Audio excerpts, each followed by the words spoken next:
साथियों, देश के किसानों के कल्याण की दिशा में, कृषि सुधारों की दिशा में कल देश के लिए बहुत ही महत्वपूर्ण दिन था।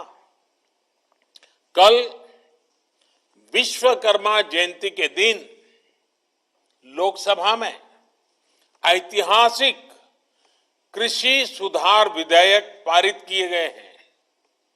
इन विधेयकों ने हमारे अन्नदाता किसानों को अनेक बंधनों से मुक्ति दिलाई है।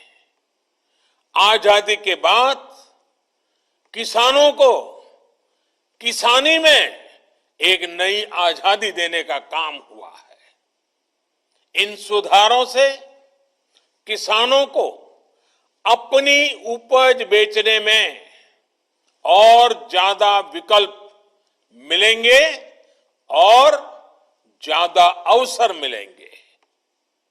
मैं देश भर के किसानों को इन विधेयकों के पारित होने पर बहुत बहुत बधाई देता हूं। किसान और ग्राहक के बीच जो बिचौलिए होते हैं, जो किसानों की कमाई का बड़ा हिस्सा खुद ले लेते हैं, उनसे बचाने के लिए विधेयक लाए जाने बहुत आवश्यक थे। ये विधेयक किसानों के लिए रक्षा कवच बनकर के आए हैं। लेकिन कुछ लोग, जो लोग दशकों तक देश में शासन करते रहे हैं, सत्ता में रहे हैं, देश पर राज किया है, वो लोग किसानों को इस विषय पर भ्रमित करने की कोशिश कर रहे हैं, किसानों से झूठ बोल रहे हैं। साथियों, चुनाव के समय किसानों को लुभाने के लिए बड़ी बड़ी बातें करते थे, लिखित में करते थे, अपने घोषणा पत्र में डालते थे और चुनाव के बाद भूल जाते थे। और आज जब वही चीजें जो इतने दशकों तक देश में राज करने वाले लोगों के मैनिफेस्टो में है, वही चीजें भारतीय जनता पार्टी एनडीए सरकार कर रही है, किसानों को समर्पित हमारी ये सरकार कर रही है, तो ये भांति भांति के भ्रम फैला रहे हैं। जिस एपीएमसी एक्ट को लेकर अब ये लोग राजनीति कर रहे हैं, एग्रीकल्चर मार्केट के प्रावधानों में बदलाव का विरोध कर रहे हैं, उसी बदलाव की बात इन लोगों ने अपने घोषणा पत्र में भी लिखी थी। लेकिन अब जब एनडीए सरकार ने ये बदलाव कर दिया है, तो ये लोग इसका विरोध करने पर, झूठ फैलाने पर, भ्रम फैलाने पर उतर आए हैं। सिर्फ विरोध के लिए विरोध करने का ये एक के बाद एक अनेक उदाहरण सामने आ रहे हैं। लेकिन ये लोग ये भूल रहे हैं कि देश का किसान कितना जागृत है। वो ये देख रहा है कि कुछ लोगों को, किसानों को मिल रहे नए अवसर उनको पसंद नहीं आ रहे हैं। देश का किसान ये देख रहा है कि वो कौन से लोग हैं जो बिचौलियों के साथ खड़े हैं। साथियों, ये लोग एमएसपी को लेकर बड़ी बड़ी बातें करते थे, लेकिन कभी अपना वायदा पूरा नहीं किया। किसानों से किया ये वायदा अगर पूरा किसी ने किया है तो भाजपा एनडीए की वर्तमान सरकार ने पूरा किया है। अब ये दुष्प्रचार किया जा रहा है कि सरकार के द्वारा किसानों को एमएसपी का लाभ नहीं दिया जाएगा। ये भी मनगढ़ंत बातें कही जा रही हैं कि किसानों से धान, गेहूं इत्यादि की खरीद सरकार द्वारा नहीं की जाएगी। ये सरासर झूठ है, गलत है, किसानों के साथ धोखा है। हमारी सरकार किसानों को एमएसपी के माध्यम से उचित मूल्य दिलाने के लिए प्रतिबद्ध है। पहले भी थे, आज भी हैं, आगे भी रहेंगे। सरकारी खरीद भी पहले की तरह जारी रहेगी। कोई भी व्यक्ति अपना उत्पादन जो भी वो पैदा करता है दुनिया में कहीं भी बेच सकता है, जहां चाहे वहां बेच सकता है।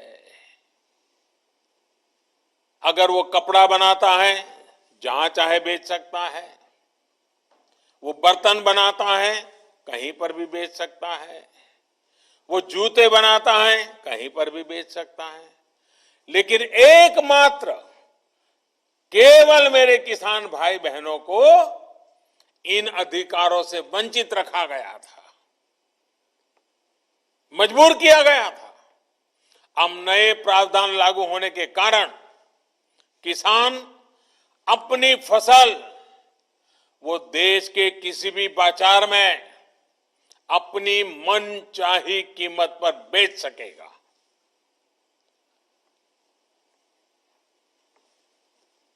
ये हमारे कोऑपरेटिव्स, कृषि उत्पादक संघ, एपीओस और बिहार में चलने वाले जीविका जैसे महिला स्वयं सहायता समूहों के लिए एक सुनहरा अवसर लेकर आया है। साथियों, नीतीश जी भी इस कार्यक्रम में मौजूद है। वो भली भांति समझते हैं कि एपीएमसी एक्ट से किसानों का क्या क्या नुकसान होता रहा है।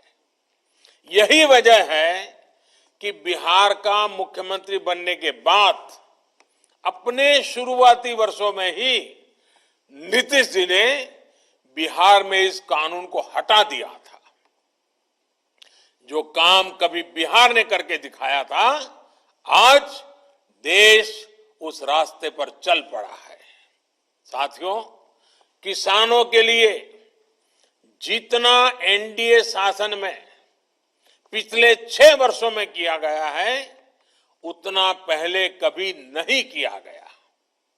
किसानों को होने वाली एक एक परेशानी को समझते हुए, एक एक दिक्कत को दूर करने के लिए हमारी सरकार ने निरंतर प्रयास किया है। देश के किसानों को बीज खरीदने में, खाद खरीदने में, अपनी छोटी छोटी जरूरतों को पूरा करने के लिए किसी से कर्ज न लेना पड़े, इसके लिए ही प्रधानमंत्री किसान कल्याण योजना शुरू की गई थी। इस योजना के तहत अब तक देश के 10 करोड़ किसानों के खाते में करीब करीब 1 लाख करोड़ रुपए, 1 लाख करोड़ रुपए सीधे किसानों के खाते में ट्रांसफर किए जा चुके हैं। कोई बिचौलिया नहीं।